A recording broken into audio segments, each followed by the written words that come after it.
어떤 분이 오랜 직장 생활 끝에 이제 나이가 되어 퇴직을 했습니다. 퇴직을 하고 보니까 일터에서의 분주함이 하루아침에 다 사라지고 매일 정해진 약속도 전혀 없어졌습니다. 처음에는 참 그 자유가 너무 좋았습니다. 그러나 며칠 지나지 않아 도대체 뭘 해야 될지 모르는 멍하는 날들이 이어지고 말았습니다. 일이 사라지면 삶의 리듬도 함께 사라져 버립니다. 이 사람 가만히 생각해 보니까 퇴직한 후에 가장 먼저 무너지는 것이 아침 시간이었다고 합니다. 침대에서 일찍 일어날 이유도 없고 일어난다고 해도 어디 갈 데도 없으니 그저 침대에서 민거적거리기가 일수였다고 합니다. 이렇게 시간의 무게가 가벼워지면 결국 하루가 희미하게 되어버립니다. 그래서 아침에 루틴을 만들게 되었습니다. 아침에 일어나면 무조건 창문을 열고 공기를 순화시키고, 그리고 운동화를 신고 무조건 지천으로 나가 이제 뛰었다고 합니다. 그거 조금 바꿨을 뿐인데 놀랍게도 마음이 조금씩 정리가 되기 시작했습니다. 삶의 의욕도 살아나게 되었고 눈동자에 힘도 생기게 되었습니다. 다른 말로 표현하면 삶의 구조화가 필요하다, 그런 얘기입니다. 우리가 어떤 집에 들어가려면 리모델링을 합니다. 구조를 바꾸지요. 이유는 편안하게 살고 싶어서 그렇습니다. 우리 삶도 마찬가지입니다. 구조화가 필요합니다. 하루의 일상을 일정하게 정하고 반복되는 활동이 결국 우리에게 꼭 있어야 된다는 말입니다. 삶이 구조화되면 일상의 혼란이 줄어들게 됩니다. 삶이 어느 정도 정돈이 되게 됩니다. 예수님은 과연 그러면 어떤 하루의 일상을 사셨을까요? 그런 궁금증을 가지고 말씀을 좀 시작하겠습니다. 어느 동네에 나병 환자가 있었습니다. 이 나병 환자라고 하는 것은 당시에 천형이라고 그랬습니다. 하늘에 벌을 받았다, 뭐 이렇게 당시에 여겼습니다. 하늘의 저주를 받은 사람 취급을 받던 시절입니다. 우리는 대개 어떤 병에 걸리면 그 병을 이제 감추고 싶어 합니다. 묘하게도 병 속에는 뭔가 부끄러운 것이 들어있지요. 그 중에 나병이라고 하는 것은 유독 더했습니다. 나병 환자는 사람들과 접촉할 수가 없었고 예배 나갈 수도 없었습니다.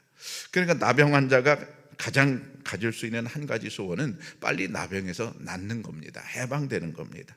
이 사람 여러 가지로 나병에서 해방되고자 노력했지만 할 수가 없었습니다. 그러다가 드디어 기회가 왔습니다. 예수님이 자기 동네에 오신 겁니다. 예수님을 만나면 이 문제가 해결될 수도 있다 하는 기대감을 가지고 예수님을 찾아갔지요. 그리고 간절히 요청했습니다. 성경에 보면 엎드렸다 그랬어요. 엎드렸다. 여러분, 우리가 어떤 사람이 간절하게 요청할 때 그 모습에서 나오거든요. 엎드리는 거죠.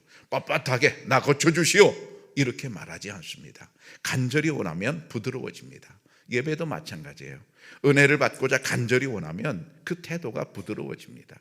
이 사람 아주 부드러운 모습으로 엎드려서 예수님께 요청을 합니다. 놀랍게도 예수님께서는 그 요청에 응답하십니다. 그에게 손을 대시고 그를 치료해 주셨거든요. 우리가 볼 땐 당연한 일처럼 여겨지지만 그때는 아니었습니다. 이건 굉장한 사건이었습니다. 나병 환자와 육체적으로 접촉을 하는 순간 접촉한 사람도 나병 환자로 취급을 받았고 그도 역시 제사에 나오지 못했습니다. 예배에 나오지 못했다는 것은 한 번 예배 못 가면 그만이지, 이게 아닙니다. 당시 예배에 나오지 못한다는 것은 공동체에서 떨어지는 것을 의미합니다. 공동체에서 떨어진다, 다시 말하면 외톨이가 된다는 말이거든요. 참을 수 없는 고독이 시작되는 겁니다. 근데 예수님께서 아주 스스럼 없이 그에게 손을 대시고 그를 치료해 주셨거든요. 예수님께서는 사람들이 예수님을 비난할 걸 모르시겠어요? 저 사람 법도 모르는 사람이네.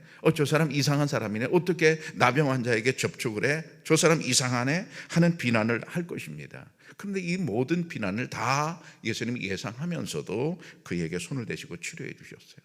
그러니까 사람들에게 소문이 얼마나 좋게 나겠어요. 야, 예수님 짱이야. 예수님 너무 멋진 분이야. 그런데도 불구하고 손을 대셨어, 치료해 주셨어. 소문이 다 났겠죠. 소문이 날로 이제 높아갈 때에 이상스럽게도 예수님이 갑자기 그 자리를 떠나십니다. 어떤 사람은 병을 치료받기 위해서 줄을 서서 기다리고 있었고, 어떤 사람은 말씀을 듣고 은혜스러워서 말씀을 듣고자 해서 간절한 마음으로 예수님 앞에 왔습니다. 수많은 사람들이 모였습니다.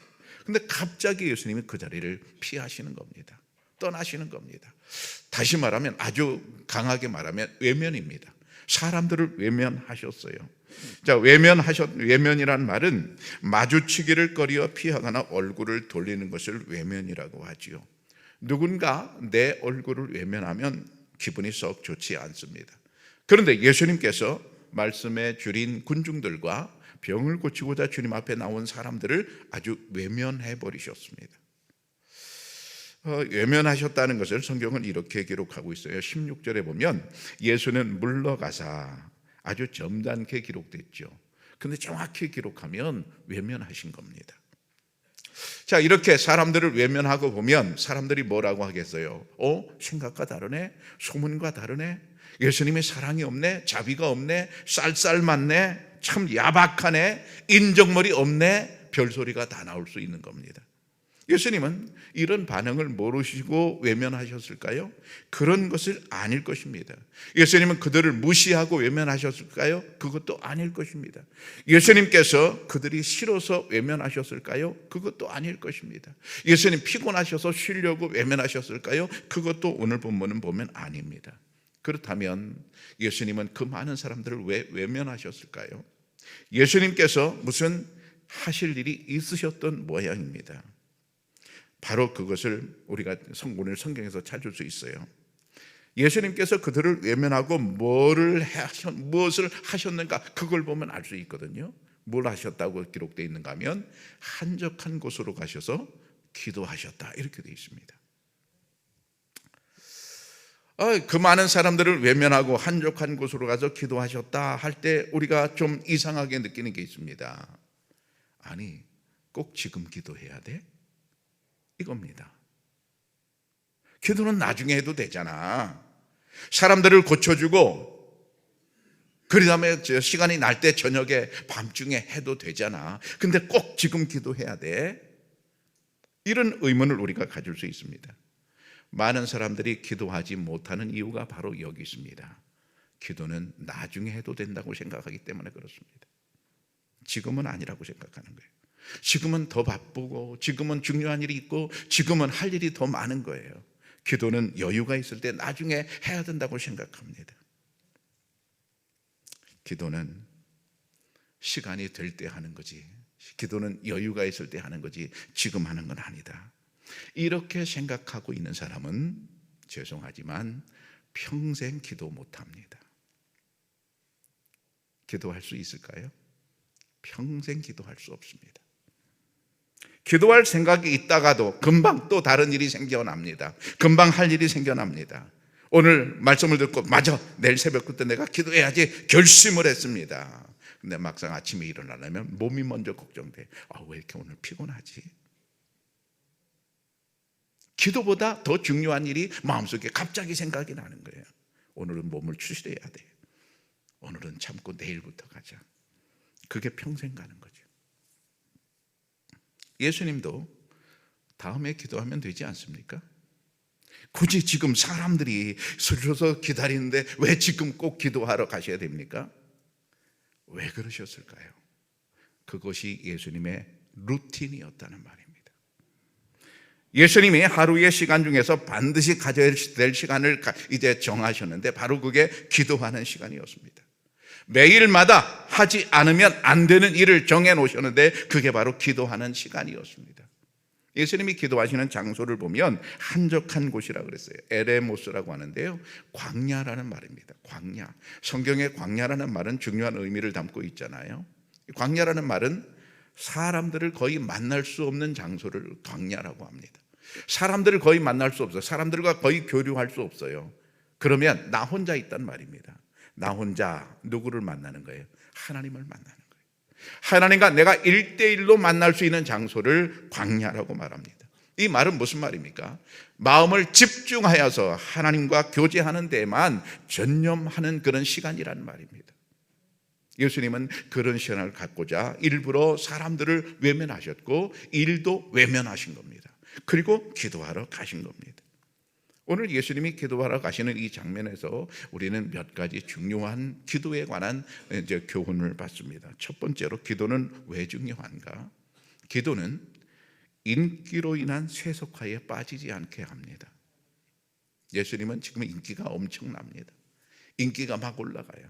얼마나 좋아요. 예수님께 가면 너무 은혜스러운 말씀을 듣는데 예수님에게서만 들을 수 있는 그런 아주 은혜스러운 말씀들이 있습니다. 그리고 예수님이 그냥 말씀만 하시면 손만 내미시면 그냥 병이 치료가 됩니다. 얼마나 신나, 얼마나 재밌어. 막 센세이셔널한 그런 일들이 벌어지는 겁니다.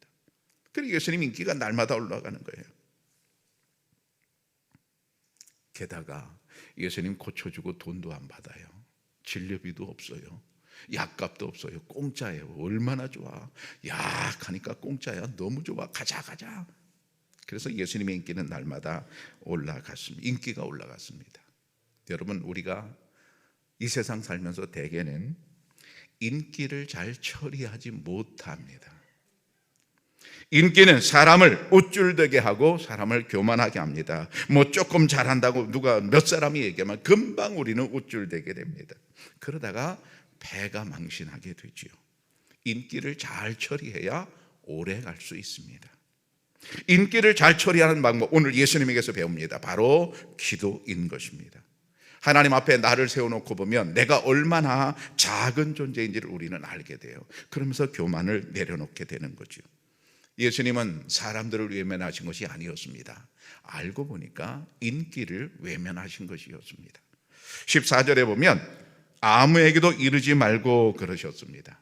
어떤 사람을 고쳐주셨습니다. 자기 병이 나서 얼마나 좋아, 얼마나 떠들고 싶어. 근데 예수님께서 아무에게도 말하지 말라. 가로 열고 소문내지 마라. 이게 예수님 말씀이거든요. 왜 소문내지 말라고 하셨을까요?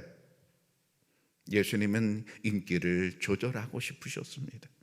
예수님은 소문이 더 커지는 것을 방지하고 싶으셨습니다. 예수님 자신이 루틴을 정하시고 하나님 앞에 나가 기도하는 일을 그 일을 게을리 하지 않기 위해서 예수님은 이제 기도하러 가셨는데 그 기도하는 모습 속에는 인기를 관리하는 모습이 보인다 이겁니다. 두 번째로는 기도는 자신의 즐거움을 외면할 수 있게 만들어줍니다. 여러분, 사람은 자기가 좋아하는 일은 계속하게 됩니다. 내가 축구를 좋아한다? 축구 아주 계속하지요. 그리고 보는 것도 그렇게 좋아합니다. 내가 쾌락을 얻을 수 있는 일이라면 사람들은 너무 좋아합니다. 사람들이 나를 좋아하고 인기가 올라가고 그러면 여러분 얼마나 그 시간이 좋습니까? 마치 내가 영웅이라도 된 것처럼 그 상황을 즐길 수 있습니다. 자신의 즐거움을 즐길 수 있단 말이죠. 예수님은 자신의 즐거움을 즐기지 않으셨어요. 그 시간을 딱 자르고 기도하러 가셨어요. 마찬가지로 여러분, 우리도 나의 즐거움을 조절할 수 있도록 기도의 자리에 올 수 있기를 축복합니다. 세 번째로 기도는 핍박을 외면할 수 있게 만들어줍니다. 말이 좀 그렇지만 핍박을 극복할 수 있게 만들어준다 이 말입니다. 사람들은 10번 잘해주어도 한 번 서운한 것을 기억하기가 쉽습니다. 신앙생활 하다가 환난이나 핍박이 닥치면 여러분 어떤 일이 벌어집니까? 상처받고 실망할 수 있습니다. 이때 하나님께 나와 기도함으로 그런 핍박, 그런 어려움을 우리는 외면할 수 있습니다. 극복할 수 있습니다. 여러분, 기도를 통해서 여러 가지 환난을 극복할 수 있기를 바랍니다. 기도는 바쁠수록 더 많이 해야 된다는 사실을 오늘 주님은 우리에게 가르쳐주고 계십니다. 예수님 지금 얼마나 바빠요. 밀려오는 환자들, 줄을 서서 안수기도를 해드리기를 기다리는 환자들이 쫙 줄 서 있어요. 성경에 보면 예수님을 따라다니는 사람들이 줄잡아 2만 명이었습니다. 얼마나 많이 모였습니까? 얼마나 바쁘세요. 그들에게 설교해야지, 그들을 치료해 줘야지, 상담해 줘야지, 얼마나 바쁘세요.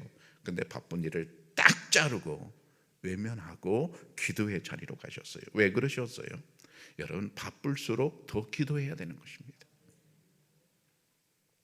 여러분, 일이 바쁘다고, 여러분 일이 중대하다고 일에 떠밀려서 인생을 살면 그 인생은 행복할 수 없어요.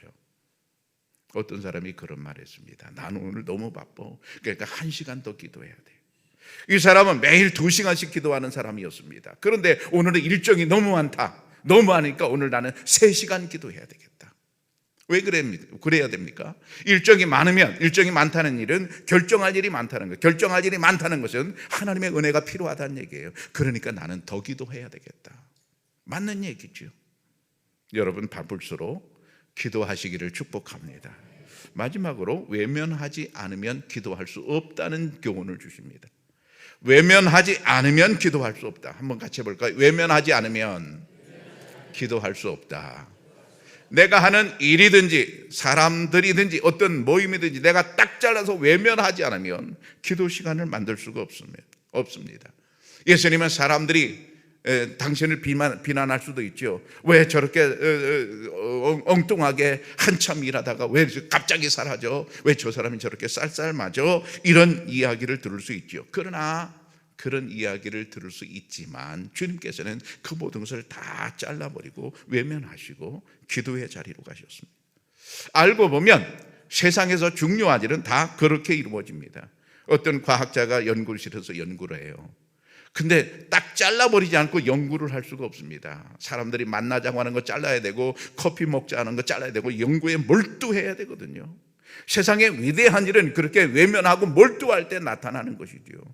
그렇지 않으면 여러분 무슨 결과가 좋은 결과가 나겠어요? 날 수가 없는 거지요. 여러분 기도가 여러분의 하루의 아름다운 루틴이 되기를 바랍니다. 예수님은 하루의 루틴대로 기도하셨습니다. 루틴은 결국 나를 단단하게 만들어줍니다. 앞에 예를 든 이 사람 퇴직 후 3개월이 지나면 자신감이 흔들린다고 합니다. 내가 쓸모없는 사람이 된 것처럼 그런 불안감에 휩싸인다고 합니다. 그렇지만 그 불안감을 이길 수 있는 길은 뭡니까? 하루의 루틴을 만드는 겁니다. 그리고 그 불안을 이길 수 있는 겁니다. 매일 같은 시간에 나를 일으켜 세우는 힘, 그건 생활의 질서를 지키는 힘이 되고 있습니다. 그 힘이 쌓이면 어느 순간 나는 다시 용기를 얻고 세상 속으로 갈 수 있게 됩니다. 꾸준함이 작은 날개라 그랬습니다. 꾸준함이 작은 날개라 그랬어요. 눈에 보이지 않지만 어느새 한 단계 나를 올려준다는 말입니다. 여러분 하루의 루틴 중에 가장 중요한 것이 무엇입니까? 하나님 앞에 나가 기도하는 시간입니다. 이보다 더 나답게, 이보다 더 나를 인간답게 만들어주는 시간은 세상에 없습니다. 우리가 하루 기도한다 때 하루는 별것 아닌 것처럼 보여집니다. 그런데 매일은 또 다릅니다. 이런 말이 있죠. 하루는 약하나 매일은 강하다. 한번 해볼까요? 하루는 약하나 매일은 강하다. 요한 3서에 이런 말씀이 있지요. 사랑하는 자여 내 영혼이 잘됨 같이 내가 범사에 잘되고 강건하기를 내가 간구하노라. 사랑하는 자여, 사랑하는 사람에게 사랑을, 축복을 지금 선언하고 있는데 사랑하는 자여 범사가 잘되게, 범사에 잘되고 이렇게 축복을 하는데 이 범사라는 게 과연 뭘까요? 다른 게 아닙니다. 하루가 잘 되는 게 잘 되는 겁니다. 오늘 하루가 잘 되는 게 범사가 잘 되는 거예요.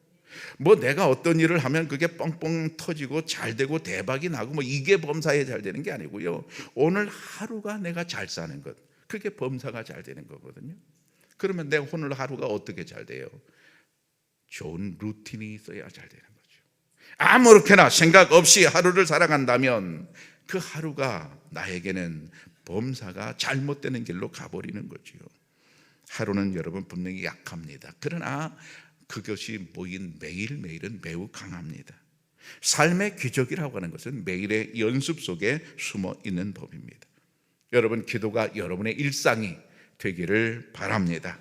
그렇게 되면 그 삶은 평안하고 든든한 삶이 될 것입니다.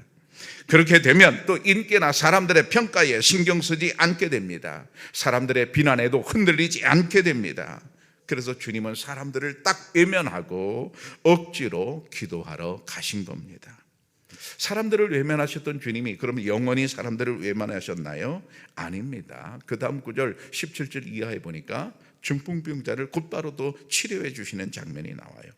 예수님은 사람들을 외면하신 게 아니었습니다. 오히려 더 많은 사람들을 치료하고자, 회복시켜 주고자 기도의 자리로 가셨던 겁니다.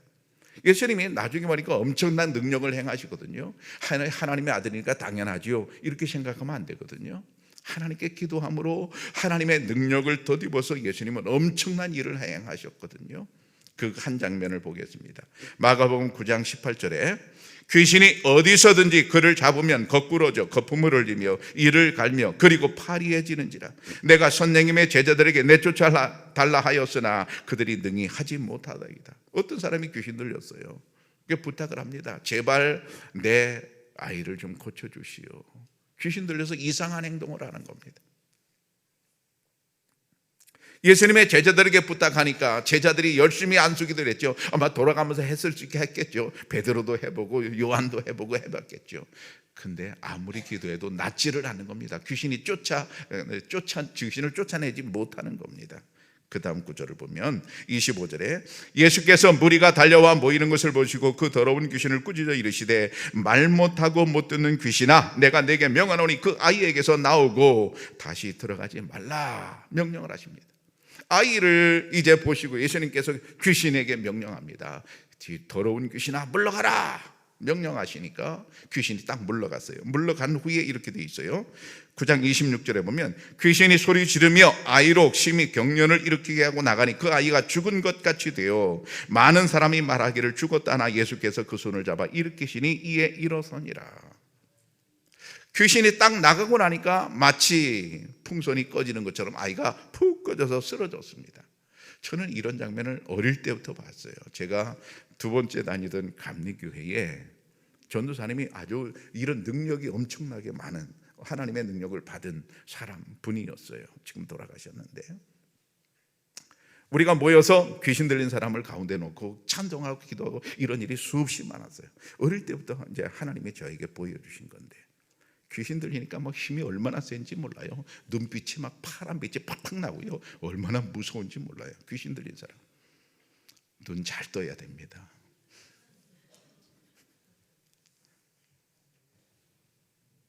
그리고 우리가 찬송하다가 이 전사님이 딱 안수기도를 해요. 그때 아주 무섭게 안수기도를 하시더라고. 막 명령하면서 눈을 똑바로 뜨고 눈을 쳐다보고 어느 순간 귀신이 탁 나가거든요. 나가면 아주 똑같은 현상이 벌어져요. 이 사람이 푹 쓰러집니다. 마치 죽은 것처럼 오늘 성경대로 그대로 돼요. 푹 쓰러져요. 그러다가 잠시 후에 일어나거든요. 자, 그렇게 해서 귀신이 나갔어요. 나가는데 그 다음 장면이 참 재미있어요. 28절에 집에 들어가심에 제자들이 조용히 묻자오되 우리는 어찌하여 귀신을 쫓아내지 못했습니까? 여기 재미있는 현상이에요. 집에 들어와서 바깥에서는 못 물어보는 거예요. 쪽팔려서. 제자들이 창피해서 바깥에서는 못 물어봤어요. 집에 들어와서 물어보는데 예수님께 여쭤보는데 조용히 왜 조용히 물어봐요? 창피하니까 조용히 물어보는데 이렇게 물어보는 거예요. 예수님은 귀신을 쫓아내시는데 왜 우리는 안 됩니까? 그때 예수님이 대답이에요. 이르시되 기도 외에 다른 것으로는 이런 종류가 나갈 수 없다 그러십니다. 방법이 뭐예요? 기도밖에는 이런 일이 있을 수 없다는 것을 예수님 분명히 말씀하시면서 제자들에게 가로 열고 뭐라는 거예요? 너희들도 나처럼 기도해라. 이게 예수님 말씀이거든요. 주님은 더 많은 일을 하시려고 사람들을 외면하시고 기도하러 가신 겁니다. 기도는 필요할 때만 하는 게 아닙니다. 잘 들어보세요. 기도는 필요할 때만 하는 게 아닙니다. 하루의 루틴으로 하는 것입니다. 하루의 일상에서 의도적인 습관으로 기도하는 시간 왜 필요한가? 바로 우리가 능력 있게 살기 위해서 필요합니다. 하나님의 능력을 덧입어서 더 많은 일을 하고자 할 때 우리는 주님과의 대화의 시간이 필요합니다. 거룩한 루틴이 하나님께 함께하는 길입니다. 아주 평범한 말인데 굉장히 중요한 말입니다. 거룩한 루틴은 하나님과 함께하는 길입니다. 여러분, 시진핑과 이재명 대통령이 몇 년 만에 만났다고 그래요. 그리고 둘이 막 화해 무드로 웃으면서 사진을 찍었어요. 그 장면을 전 세계 사람들이 보면서, 특히 우리나라 사람들이 보면서 뭔가 좀 잘 되겠다 하는 느낌을 갖거든요. 뭐 수십 년 동안 서로 안 만난다, 정상이. 그럼 계속 엉키는 거죠. 계속 일이 안 되는 거죠. 계속 적대적이 되는 거죠. 근데 만나서 대화를 한다? 뭔가 일이 된다는 거거든요. 그러면 시진핑과 만나서 된다면, 우리 하나님과 우리가 만나면 안 될 게 뭐 있겠어요? 하나님과 내가 대화하는 것, 그게 바로 기도라고 하잖아요. 그래서 우리가 하나님께 기도한다는 것, 내가 거룩한 루틴을 갖는다는 것, 이것은 내가 하나님과 이제 교제하는, 하나님과 좋은 관계를 유지하는 길이 되는 것이거든요. 그러면 하나님의 능력을 덧입게 될 줄로 믿습니다. 요한복음 15장에 보면, 나는 포도나무여 너희는 가지라, 내가 그 안에, 그가 내 안에, 내가 그 안에 거하면 그 사람이 많이 열매를 맺나니 그랬어요. 예수님께서 당신은 포도나무에 우리는 가지라, 우리가 붙어 있으면 많은 열매를 맺는다. 우리가 붙어 있는 방법이 뭐예요? 기도와 말씀인데, 기도를 강조하면 기도를 통해서 우리는 하나님과 같이 하는 거예요. 하루의 거룩한 루틴, 기도하는 일이 하나님과 내가 붙어 있는 일이 되는 거거든요. 그러면 무슨 일이 벌어진다고요? 열매를 많이 맺는다 그랬어요. 여러분, 어떤 열매를 맺을까요? 좋은 열매를 맺는 거죠. 하나님과 함께 하는데 나쁜 열매를 맺을 수 없어요. 좋은 열매를 맺으면 결국 우리가 좋은 거죠. 행복한 거죠. 그래서 예수님께서는 우리에게 이렇게 말씀을 해 주십니다. 데살로니가 전서에 보면, 쉬지 말고 기도하라. 쉬지 말고 기도하라는 말은 24시간 밥 먹지 말고 열심히 기도해라, 이런 뜻이 아닙니다. 하루의 루틴을 정해놓고 하루하루마다 빠짐없이 기도하라는 거예요. 빠짐없이 하나님과 연결되라는 거예요. 그러면 결과가 어떻게 됩니까? 우리의 삶이 단단해지고 우리의 삶이 건강하게 되는 겁니다. 우리의 삶이 규모가 있고 우리의 삶이 열매가 맺혀지는 겁니다. 나도 모르는 사이에 성령의 아름다운 열매들이 주렁주렁 맺히는 겁니다. 화평과 오래 참음과 온유와 절제, 이런 좋은 열매들이 우리에게 맺히는 겁니다. 그런 열매가 맺히면 그 집은 행복하고 그 심령은 행복할 수밖에 없습니다. 여러분, 하루의 일상 속에서 거룩한 루틴을 만들어 보시기를 바랍니다. 새벽에 일찍 일어나 하나님께 나와 나 자신을 하나님께 내어 맡기십시오. 그러면 여러분의 삶에 평안의 복이 임하게 될 줄로 믿습니다. 사랑하는 청양교회 성도 여러분, 사람들과 상황을 외면하시고 기도할 수 있기를 바랍니다. 거룩한 일상을 가지십시오. 거룩한 일상이 결국 나를 지켜줍니다. 그리고 더 많은 능력을 행할 수 있게 합니다.